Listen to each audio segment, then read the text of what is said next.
कसाऱ्याच्या घाटाचं नाव समोर आलं. मी आधी तिथून कधीही प्रवास केला नव्हता.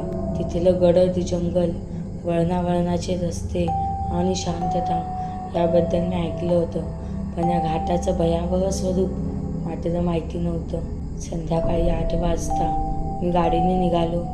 माझ्याकडे एक शिवी होती, नवीन, आरामदायक आणि लांब प्रवासांसाठी योग्य. मी कामावर येण्या जाण्यासाठी ही गाडी वापरत नव्हतो.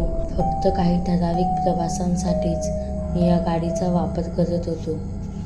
नकाशानुसार मुंबईपासून कसाऱ्याचा घाट साधारण 2 तासांवर होता. मुंबईच्या बाहेर पडल्यानंतर वातावरण बदललं. रस्त्यावर गाड्या कमी होत गेल्या आणि हवा थोडीफार गार वाटू लागली. पावसाचे थेंब हळूहळू गाडीच्या काचांवर पडू लागले. मी रेडिओ सुरू केला. गाणे ऐकत पुढे जात होतो.